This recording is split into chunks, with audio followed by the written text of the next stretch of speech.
ప్రతి శనివారం సూర్యోదయానికి ముందే గోవిందనామ సంకీర్ణలతో నగరవాసులను మేల్కొలుపుతూ ఆధ్యాత్మిక నగరమైన తిరుపతిలో మరింత భక్తిభావాన్ని పెంపొందిస్తున్నారు భజన మండలి కళాకారులు.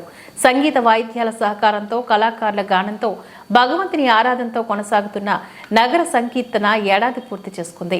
రాయలసీమ రంగస్థలం చైర్మన్ గుండాల గోపీనాథ్ రెడ్డి, కస్పనూరు వాసుదేవరెడ్డి, బండ్లవీధి మునినాథరెడ్డి, తొండమనాటి సుబ్రహ్మణ్యం రెడ్డిలో సంకల్పం తీసుకుని గత ఏడాది నుంచి ప్రతి శనివారం క్రమం తప్పకుండా వందలాది మంది కళాకారులు నగర సంకీర్తన చేస్తూ తిరుపతి నగర కీర్తి ప్రతిష్టను మరింత ఇనుమటింపచేస్తున్నారు.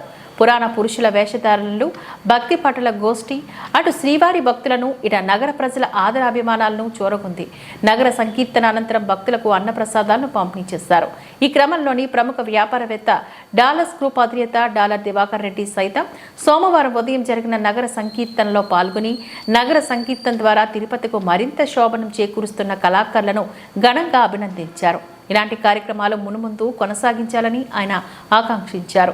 ఈ కార్యక్రమంలోని నగర సంకీర్తన మండలి సభ్యులు గుండాల గోపీనాథ్, కస్పనూరి వాసుదేవరెడ్డి, మునినాథ్ రెడ్డి, అన్నూరు మునురత్నం ఆచారి, టిటిడి వాసు, పొన్నాల జేజిరెడ్డి, వెంకటాద్రి రాజశేఖర్ రెడ్డి, తొండంనాటి సుబ్రహ్మణ్యం, కొండే చెంగారెడ్డి, చిత్తరపు హనుమంతరావు, కేశవలారెడ్డి, చంద్రబాబు నాయుడు, దేశు నాగేశ్వరరావు, మేకల గంగయ్య, కోదండపాణి, తిరుపాల్ ఆచారి, పద్మావతమ్మ, విగ్రహాల కళ్యాణి, జయమ్మ, ఉషారాణి, అరుణకుమారి, కల్పన, మహాలక్ష్మి తదితరులు ఈ కార్యక్రమంలో పాల్గొన్నారు.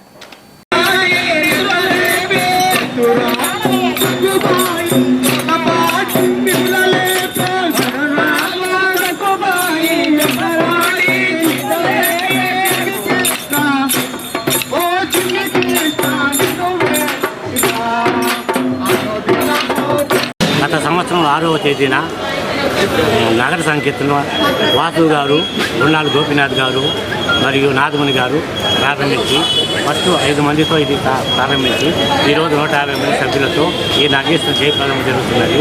ఈ సంవత్సరం ఈ దినం నాకు ఒక సంవత్సరం, ఒక ఏడాది పూర్తయినది. ఈ నగేశ్వరం ఇంకా చాలా కాలం కొనసాగించవలసిందిగా భగవంతుడు ప్రార్థిస్తున్నాను. ఓం నమో. నా పేరు ఎం వాసు, టీటీడీలో రిటైర్మెంట్ అయ్యాను. ఈ నగర సంకీర్తన ఆ రోజు స్టార్టింగ్ ఫస్ట్ రోజు 6 మందితో స్టార్ట్ చేశాము. ఈరోజు 100, 120, 130కి వ్యాపించి వీధిన తిరుపతిలో ఆ భక్తిభావాన్ని పెంచి మరింత భక్తిభావాన్ని పెంచి ఈ అందరికీ ప్రజలకు ఇక్కడ ఉండు తిరుపతి ఉన్న వారికి అందరికీ కలిపి ఆయుర ఆరోగ్య అష్టైశ్వర్యాలను కలిగి భగవంతుడు ఎల్లవేళలా ఆయుర ఆరోగ్య ఐశ్వర్యాలను కలిగి భగవంతుడు చల్లగా చూడాలని కోరుకుంటూ ఇంకా మరింత భక్తిభావం పెంచాలని ఆ దేవదేవుడైన వెంకటేశ్వర స్వామిని ఈ శ్రీ గోవిందరాజ స్వామి టెంపుల్ సన్నిధిలో మేము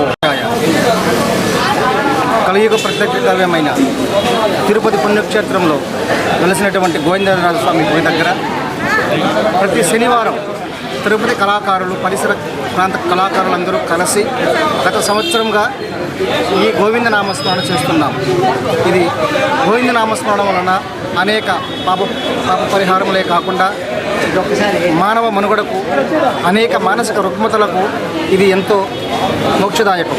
కాబట్టి అందరూ దీన్ని గుర్తించి గమనించి ప్రతి ఒక్కరూ తిరుపతి కళాకారులు మరియు పరిసర ప్రాంత కళాకారులందరూ విచ్చేసి ఈ అఖండనామ భజన కార్యక్రమాన్ని మరింత ఎక్కువ చేయాలని కోరుకుంటూ ఆ వెంకటేశ్వర స్వామి దేవదేవుడికి కోరుకుంటూ ప్రార్థిస్తున్నాను.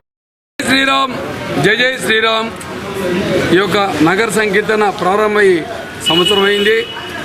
అందులో భాగంగా ఈ యొక్క నగర సంకీర్తన 6 మందితో ప్రారంభమయ్యి 100 మందితో జరుగుతూ ఉంది. అందులో తిరుపతిలో మనం ఎప్పుడో పూర్వజన్మలో మనం పుణ్యం చేసుకున్నాం. నలుమూలైనటువంటి పుణ్యక్షేత్రాలు ఉన్నాయి. అఖిలకోటి బ్రహ్మాండ నాయకుడైనటువంటి వెంకటేశ్వర ఆలయం, రాములవారి ఆలయం, గోవిందస్వామి ఆలయం, అలివేలు మంగాపురం, పద్మావత మంగాపురం, కాళహస్తి, కాణిపాకం. ఎందుకంటే మనం ఎప్పుడో పూర్వకాలం సుకృతం అంటూ ఇక్కడ ఉన్నాము. అదే విధంగా రాయలసీమ రంగస్థల చైర్మన్ గుండాల గోపీనాథ్ రెడ్డి గారి వారి ఆధ్వర్యంలో ఈ యొక్క కళాకారులు రాముడిగా, వెంకటేశ్వరుడిగా, విష్ణుమూర్తిగా ఋషి మహర్షిగా శంకరాచార్యులుగా రకరకాలు దేవుళ్ళ వేషాలతో వేషధారంతో తప్పిట్ల తాళాలు మంగళ వాయిద్యాలతో ఈరోజు ఈ యొక్క భజన కార్యక్రమం జరిగింది. ప్రతి ఒక్కరు కూడా ఈ ధనుర్మాసంలో ప్రతి ధనుర్మాసమే కాకుండా మిగతా రోజులు కూడా ప్రతి శనివారం కూడా 5 గంటల నుంచి 6:30 గంటల మధ్యలో ఈ యొక్క నగర సంకీర్తన జరుగుతుంది. ఎందుకంటే ఈ యొక్క నగర సంకీర్తన కష్టాలు ఉన్నప్పుడు రామా రామ అనే దానికంటే కష్టం రాకముందే జై శ్రీరామ్ జై జై శ్రీరామ్ రామ రామ అనడం చాలా ముఖ్యమని నేను కోరుకుంటున్నాను. నా పేరు ఎస్ శ్రీరామ్. జై శ్రీరామ్. జై శ్రీరామ్. కలో వెంకటనాయక వెంకటేశ్వర స్వామి యొక్క సన్నిధిలో ఉండడం అనేది చాలా మహద్భాగ్యము. పూర్వజన్మ సుకృతం ఉంటేనే కానీ ఇక్కడ తిరుపతి నగరవాసులుగా జన్మించడం అనేటువంటి జరగదు. అట్లాంటి ఈ పుణ్యక్షేత్రంలో జన్మించిన మనందరం కూడా చాలా పునీతులము, చాలా ధన్యము. ఎందుకంటే వేం అంటే వెంకటనాయకుడు, మనలో ఉన్నటువంటి పాపాలన్నింటినీ కూడా తొలగించిన మహానుభావుడు. అట్లాంటి వారి యొక్క సన్నిధిలో ఉండడం అనేది చాలా మహద్భాగ్యము. ప్రతిరోజు కూడా నగర సంకీర్తన చేయడం వల్ల వినేవాళ్ళకి చేసేవాళ్ళకి అందరికీ కూడా భక్తిభావం పెరుగుతుంది. మన హిందూ ధర్మ సాంప్రదాయ ప్రకారంగా మన యొక్క రామనామాన్ని, వెంకటేశ్వర స్వామి శ్రీనివాసు యొక్క నామాన్ని ఎల్లప్పుడూ స్మరిస్తూ ఉండాలి. కాబట్టి ఇది ఈ నగర సంకీర్తన స్టార్ట్ చేసేప్పటికీ 1 సంవత్సరం అయింది. మా శిష్యుడు మన వాసుదేవరెడ్డి మొట్టమొదటి స్థాపించాడు. తర్వాత తద్వారా అందరూ కూడా భక్తులందరూ చేరడము, చాలా ఉల్లాసంగా ఉత్సాహంగా అందరూ కూడా దీనిలో పాల్గొని అందరూ కూడా తమ వంతు గానాన్ని అందిస్తూ తరిస్తూ ఉన్నారు.